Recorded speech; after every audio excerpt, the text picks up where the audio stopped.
것을 전해주겠다는 귀하신 말씀 찬양이었습니다. 오늘 말씀 보도록 하겠습니다. 사도행전 1장 4절부터 8절까지 말씀드리겠습니다. 사도행전 1장 4절부터 8절까지 말씀, 쉬운 성경 파워포인트 준비했으니까요. 함께 파워포인트가 안 넘어갑니다.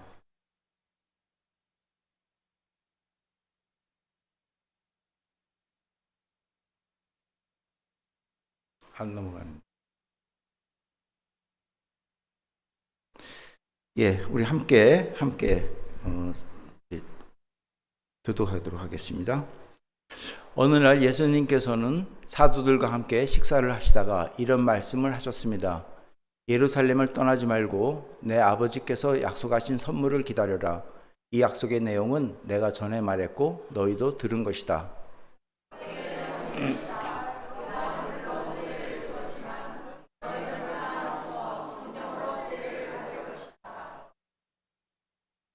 빼로리 좀 잠깐 봐주실래요?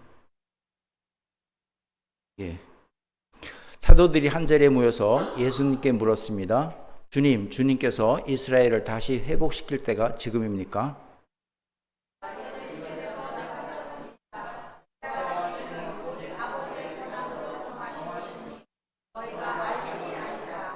네, 함께요.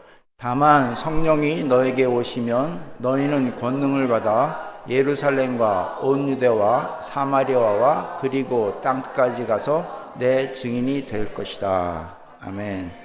아멘. 오늘 말씀 제목은요, 성령이 하시는 일입니다. 성령이 하시는 일.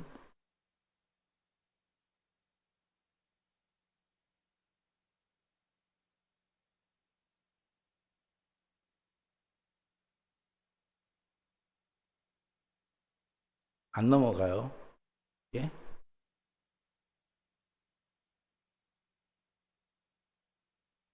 됐습니다. 됐습니다. 오늘 말씀은 예수님께서 십자가에 돌아가시고 사흘 만에 부활하셨죠.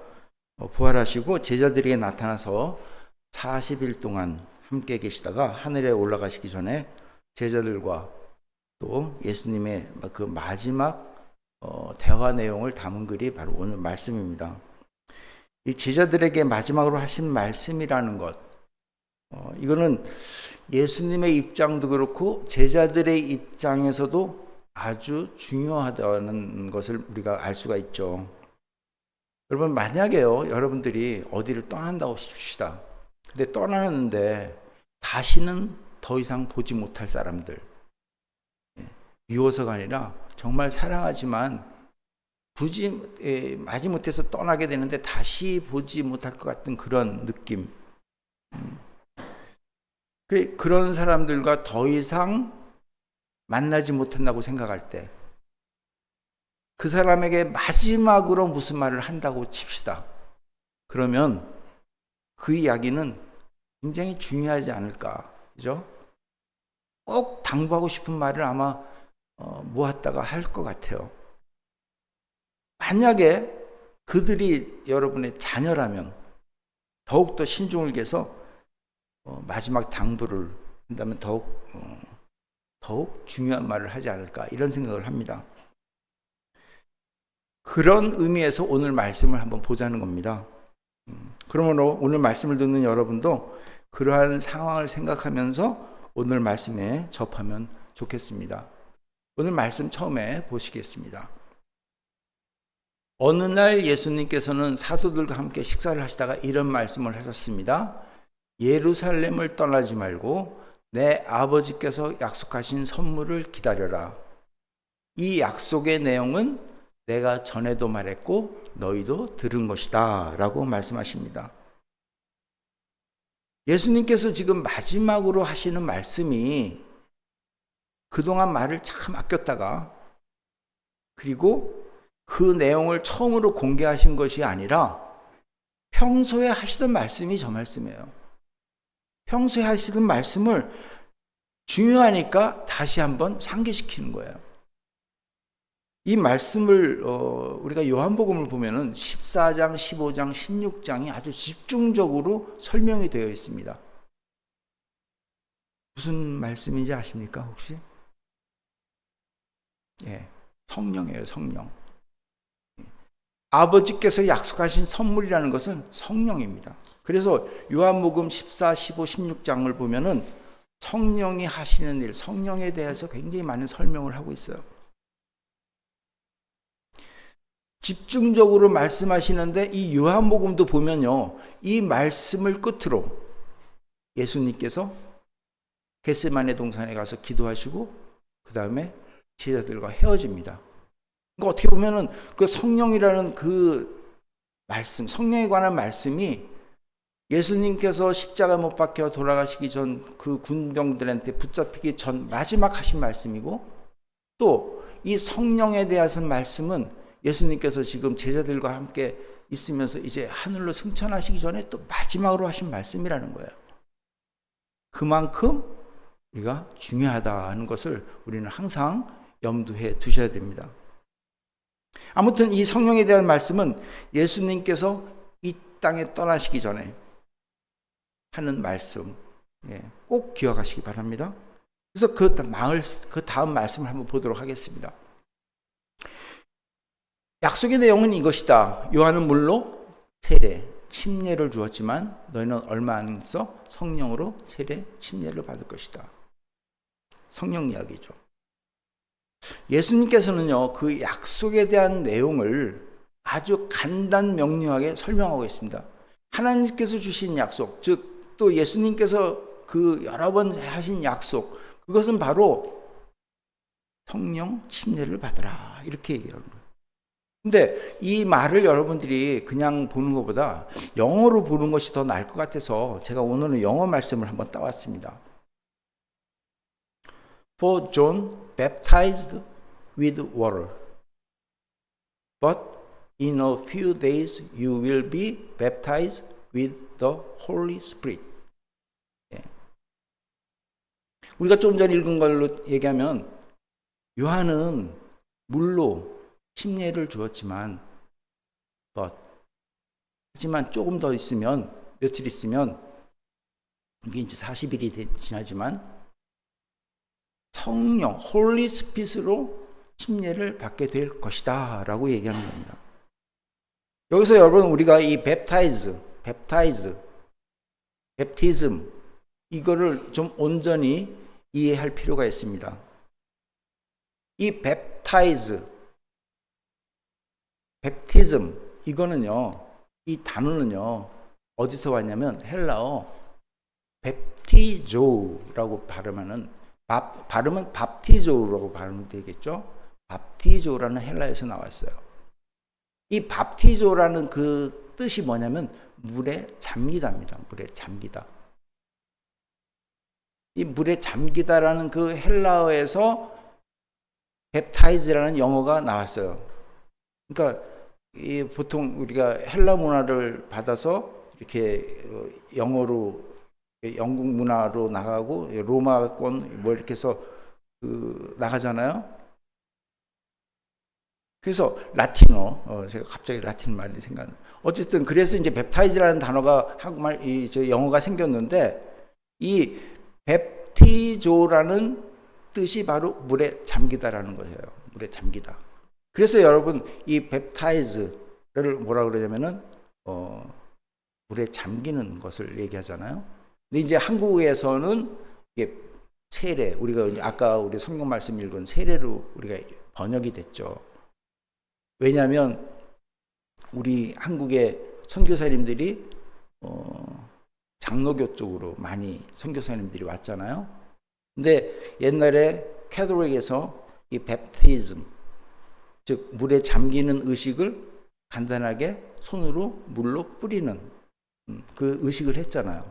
그리고 장로교에서도 역시 마찬가지로 손으로 뿌리는 그런 의식을 했잖아요. 그런데 뵙타이즈라는 표현을 어떻게 표현해야 되냐?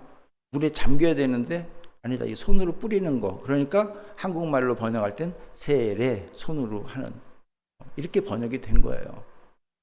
근데 원래는 침례, 그래서 이제 침례교에서는 그 침례라는 단어를 계속 쓰죠. 어쨌든 그런 물에 잠기다라는 뜻인데요. 이 뵙티조라는 그 헬라어도요. 어원을 보면 뭐라고 되어 있냐면 베티조,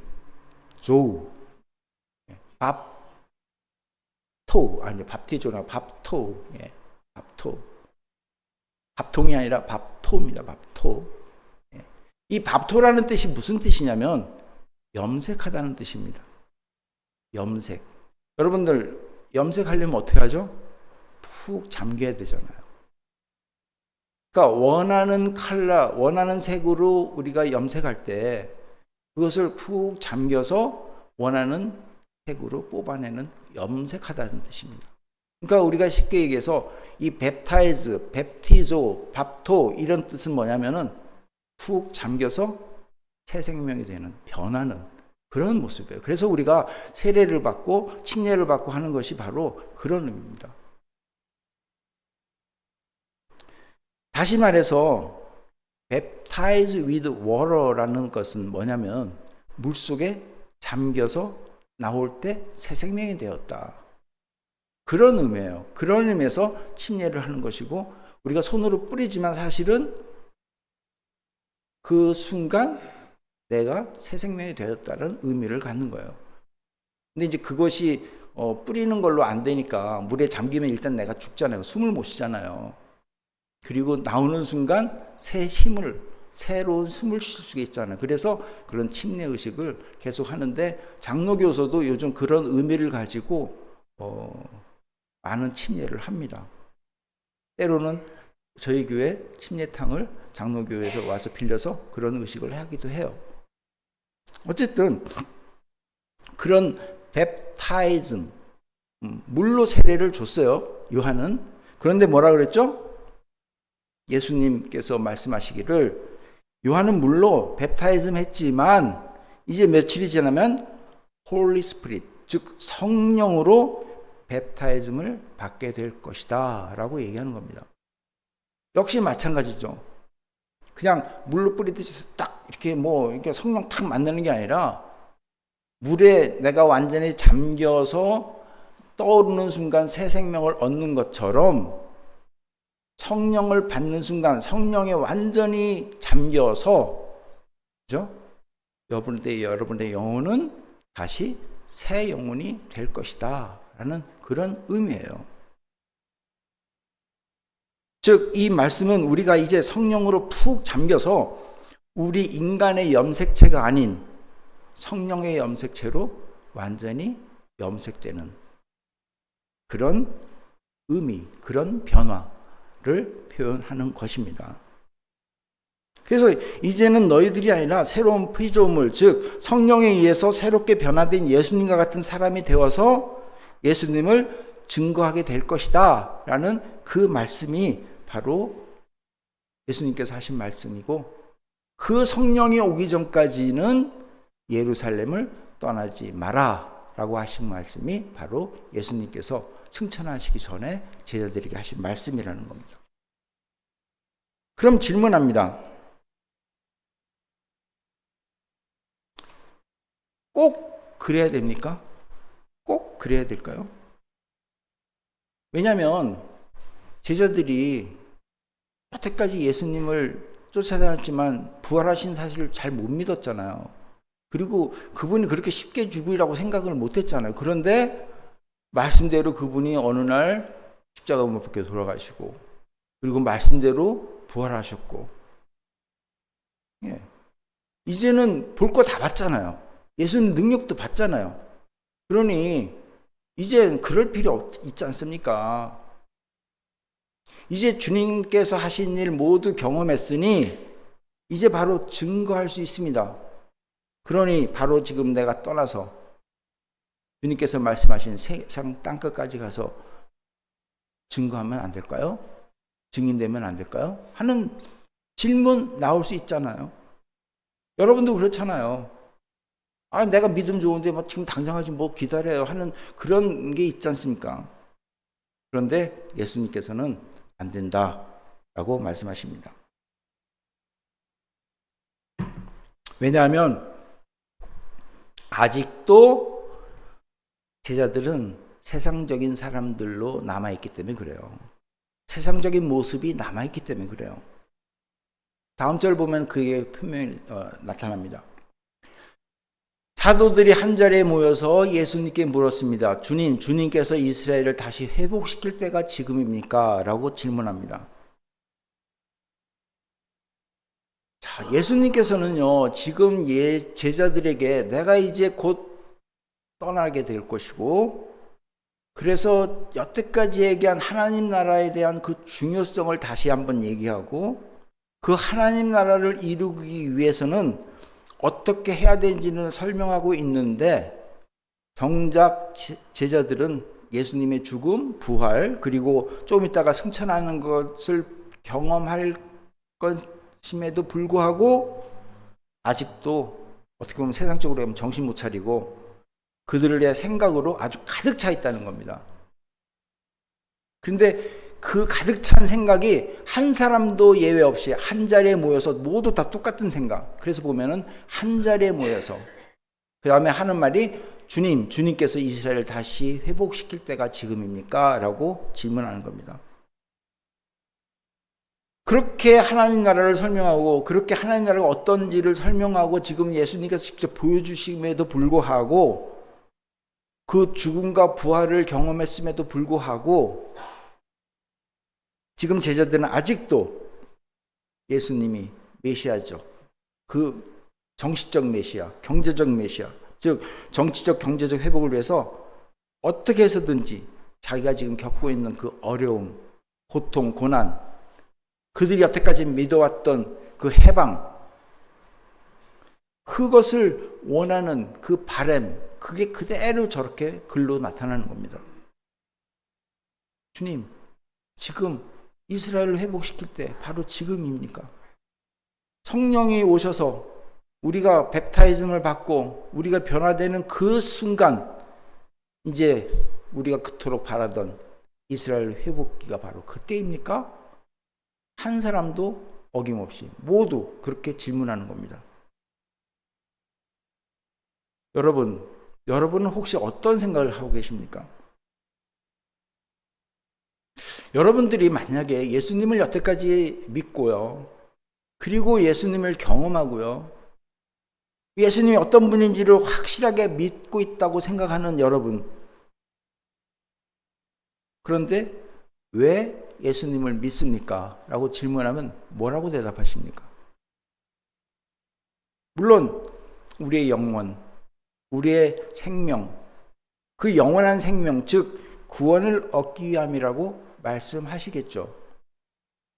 근데 정확하게 말하면 사실 구원을 얻기 위함이라는 것도 좀 표현상 문제가 있습니다. 왜냐하면 여러분 잘 알다시피 이 구원이라는 것 우리의 노력으로 됩니까? 아니죠. 하나님께서 거저 주신 선물이잖아요. 그러니까 냉정하게 말하면 우리는 하나님의 자녀이기 때문에, 그죠? 자녀이기 때문에 그의 아들 예수님을 믿는 것이고, 그 믿음 위에 하나님께서는 자녀니까 영원한 삶으로 살 수 있도록 해주시는 거예요. 그게 우리 노력으로 되는 건 아니죠. 여러분 구원받겠다라고 노력한다고 뭐 여러 가지 됩니까? 그건 아닙니다. 어쨌든 우리는 예수님을 믿고 따릅니다. 그런데 어떻게 믿고 따릅니까? 어떤 믿음으로 따릅니까? 지금 제자들처럼 저렇게 엉뚱한 질문 하면서 믿고 있지 않는가 하는 것을 제가 말씀드리고 싶은 겁니다. 주님, 제가 주님의 말씀을 잘 따르고 잘 믿으면 저를 회복시키는 거 맞죠? 그동안 제가 원했던 것 이루어주시는 건 맞죠? 그때가 지금입니까? 아니면 조금 있다가? 아니면 언제죠? 하는 질문. 여러분, 제가 다시 한번 질문합니다. 여러분, 예수님을 잘 믿으면요, 그리고 예수님을 정말 잘 공부하고 알았다면 예수님께서 내가 바라고 원하는 것 주님께서 해주십니까? 아니면 안 해주십니까? 좀 질문이 애매하죠. 맞기도 하고 안 맞기도 해요. 내가 그래도 믿음 생활 정말 정직하게 살았고 바르게 살았고 말씀을 위배하지 않고 주님 모습처럼 선하게 살았다면 적어도 예수님께서는 나를 비참하게 만드시지는 않을 것이고, 그래도 나의 생각 중 일부는 주님께 영광이 될 수도 있으니 어느 정도 들어주시지 않을까 하는 생각.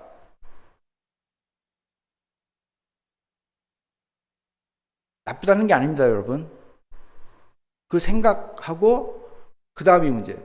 해주면 좋으신 하나님, 안 해주면 야속하신 하나님, 아주 끝까지 못 들은 척하면 나쁘신 하나님까지 갈 수도 있는, 이런 생각으로 지금 제자들이 지금 저 질문을 하고 있는 거예요. 뭐 나쁨까지는 안 갔지만 그냥 계속 기대.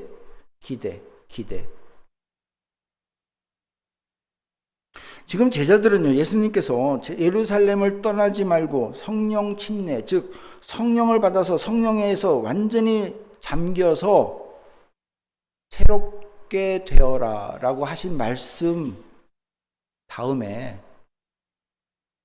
지금 제자들은 알겠습니다, 그거 뭐 하면 되죠, 무조건 순종합니다. 그러면 우리 민족 해방시켜주는 거 맞죠? 라고 물어보는 제자들의 모습이라는 거죠.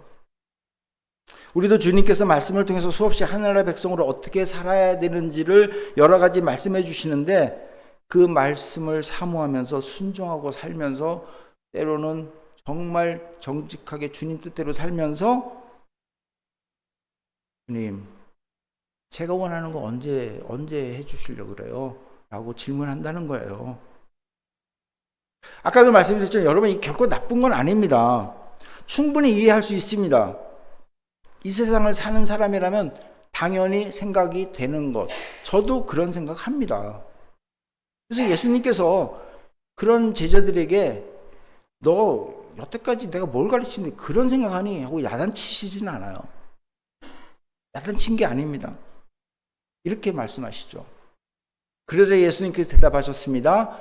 때와 시기는 오직 아버지의 권한으로 정하신 것이니 너희가 알 일이 아니다. 뭔가 책임 회피하는 것 같고, 뭔가 이렇게 기회를 빠져나가는 엉뚱 동문서답 하시는 것 같은 말씀이지만 아니죠. 굉장히 중요한 말씀을 하신 겁니다. 이 말씀을 우리가 온전히 이해할 필요가 있는데요, 이 말씀을 이해하기 위해서는 이스라엘 민족의 풍속도 우리가 좀 알아야 돼요. 이스라엘 문화, 때와 시기는 오직 아버지의 권한으로 정하신 것이니 라고 말하는 순간 우리는 저게 무슨 말이지? 모든 게 아버지 권한을 하지, 뭐 이렇게 얘기할지 모르지만 이들은 그들의 문화 속에 받아들일 수 있는 뭐가 있어요. 그게 뭐냐면 결혼입니다. 결혼. 이스라엘 민족은요, 유대인 민족은요, 이 결혼을 하기 위해서 두 가지 의식을 해요. 약혼과 결혼입니다. 약혼은 결혼하기 위한 작정을 한 사람이 서로 약속하는 의식이고요. 결혼은 실질적으로 결혼해서 이제 합방을 하고 같이 사는, 약혼했다고 같이 살 수가 없어요. 따로따로 삽니다. 그건 여러분들 뭐 예수님 탄생 이전에 그 탄생 때 뭐 마리아와 요셉 이야기를 봐서도 알고 알잖아요. 근데 약혼을 하면요, 약 1년 정도 시간을 거쳐서 결혼한다고 해요. 근데 그 약혼을 해서 서로의 약속을 하고 결혼을 하기 위해서 왜 1년이 소요가 되냐면, 그 1년 동안 신부는 이제 신부 수업을 합니다, 집에서. 그래서 집에서 신랑이 대한 어떤 뭐 좋아하는 음식이라든가 아니면 신랑 집에서 살아야 될 여러 가지 예의 범절이라든가 그 가족에 대한 이야기라든가 여러 가지를 그 집 엄마로부터 교육을 받고 나름대로의 마음가짐을 갖고 그 신랑에게 어떻게 내가 앞으로 정말 정성껏 섬기면서 할 것인지, 이제 그런 준비를 1년 동안 한대요. 근데 사실 그 1년은 내가 보기에는 뭐 그렇게 너무나 많다 하는 생각을 하는데, 이 신랑 쪽으로 넘어가면 이해가 됩니다. 신랑은요, 약혼에 마치고 자기 집에 가면은 자기 아버님과 함께 1년 동안 신랑과 함께 처소를 마련합니다. 즉 신랑과 함께 신부와 함께 잘 살고 잘 살 수 있는 그런 처소를 마련해요. 그래서 여러분, 예수님께서 내가 처소를 마련하러 간다라는 말 성경에서 보신 적 있죠? 성경을 봐야지. 있어요. 예. 아마 아시는 분, 겸손하니까 말씀 안 하시겠지만, 요한복음 14장 성령에 대한 글이 14, 15, 14, 15 이렇게 나왔다 그랬잖아요. 근데 여기에 뭐라고 되어 있냐면, 내 아버지 집에는 너희들이 있을 곳이 많다. 만일 그렇지 않다면 내가 너에게 이런 말을 하지 않을 것이다 라고 하면서, 나는 너희를 위하여 한 장소를 마련하러 간다 라고 했는데, 여기에 우리가 개역성경 보면 처소를 마련한다 라고 얘기합니다. 그래서 내가 가서 너희를 위해 한 장소를 마련한 뒤에 다시 와서 너희를 데려가 내가 있는 곳을 너희도 있게 하겠다, 이 말을 해요. 근데 이 말은요, 우리가 그냥 저렇게 보지만 이스라엘 백성들은 저 말이 딱 무슨 말인지 알아요. 아, 지금 신랑 얘기하는 거구나, 우리를 신부로 얘기하는 거구나 라는 표현이 그냥 이 사람들은 딱 문화 속으로 아는 거예요. 예수님께서 우리 설명할 때 뭐죠? 신랑 신부에 대한 예를 많이 드시잖아요. 그러니까 우리는 신부, 예수님은 신랑이라는 말이 저와 내포가 되어 있는 거예요.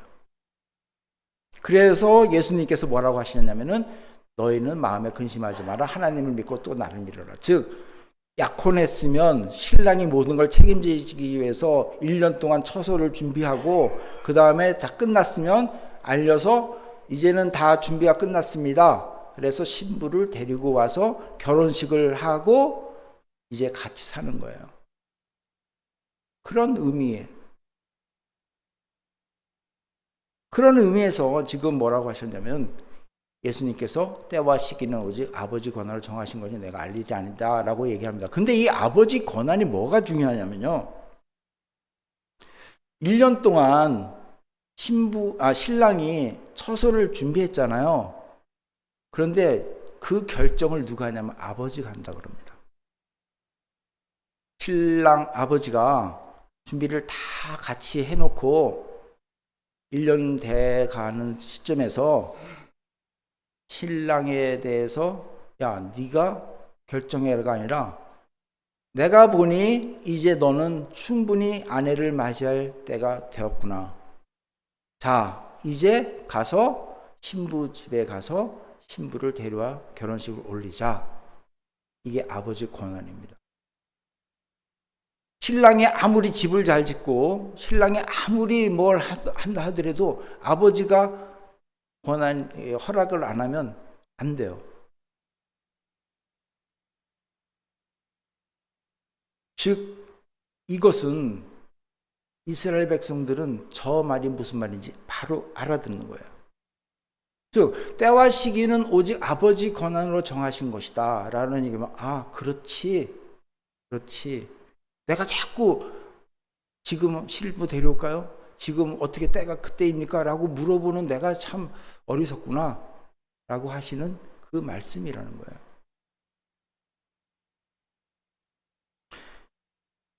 우리는 이 말에 대해서 또 오해할지 모릅니다.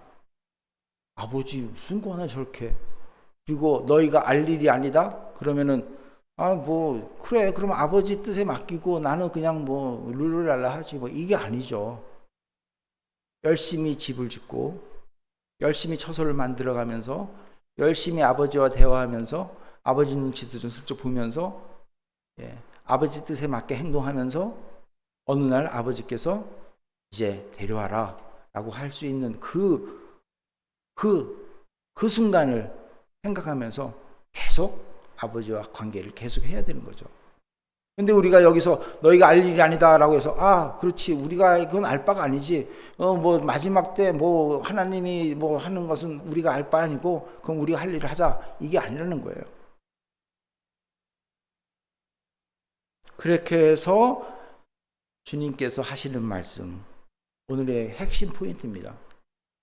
다만 성령이 너에게 오시면 너희는 권능을 받아 예루살렘과 온 유대와 사마리아 그리고 땅끝까지 가서 내 증인이 될 것이다 라고 말씀하시는 겁니다.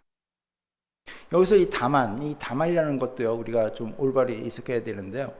이 개혁성경에는 오직이라고 설명했는데 이게 사실 원칙은 알라라는 그 헬라어에서 뜻은 벗입니다. 벗. 하지만입니다. 하지만. 제가 아까 말씀드린 너희들과 상관할 것이 아니다 그래서 막 마음대로 할 게 아니라 하지만 너희들이 할 게 있다는 거예요. 성령이 오시면 너희는 권능을 받아 예루살렘과 온 유대와 사마리아 땅까지 내 증인이 된다는 겁니다. 여기서 또 우리가 또 알아야 될 게 있습니다. 여러분 이 8장 다만 성령이 너에게 오시면 권능을 받아 예루살렘과 온 유대와 사마리아 그리고 땅까지 가서 내 증인이 될 것이다 라고 하는 이 말씀을 우리는 명령어로 착각합니다. 지상대위임령이라고 마태복음에 나오지만 요거하고는 조금 차원이 달라요. 성령이 너에게 오시면 증인이 될 것이다. 성령이 너에게 오시면 증인이 되라 라고 명령하신 게 절대 아닙니다. 성령이 너에게 오시면 어떻게 된다고요? 증인이 될 것이다 설명하는 겁니다. 제가 이거 여러 번 말씀드렸어요. 명령어가 아니다. 어떻게 보면 설명문이다. 여러분 우리는 이 말씀에 대해서 이 복종으로 착각합니다. 그래서 순종해야 된다 그리고 내가 가지고 있는 그것에 대해서 정말 내가 하나님 주님께서 명령하신 것을 잘 지키고 있는가 없는가 아니면 또 저 명령을 따라야 된다라고 생각하면서 주님 중심으로 내가 명령하셨으니 내가 해야지라고 하면서 상대방이 어떻게 생각하건 상관없이 그냥 증인 되려고 그건 자기 의지로 하는 거죠. 아니에요. 성령이 오시면 증인이 될 것이다. 제가 이거 거꾸로 설명했었죠. 만약에 그럼 증인이 안 되면 성령이 안 오신 것이다. 이렇게 해석될 수도 있다는 거죠. 여러분 어떻습니까? 여러분들은 증인이십니까? 아닙니까? 근데 또 이 증인도 또 올바른 이해가 필요합니다. 이 증인에 대해서만 정말 설명하면요, 몇 시간 가지고 설명해도 힘들어요. 그래서 어떻게 보면은 이 말씀은 제가 다음 주에 한번 증인에 대해서 말씀을 나눌 건데요. 어쨌든 이 증인이 되는데 이 증인 누구 증인이냐면은 내 증인입니다. 내 증인. 여러분 자신 증인이 아니라 예수님의 증인이에요. 예수님의 증인. 사실 예수님을 증거하는 그 증인이라는 것은요, 굉장히 중요합니다.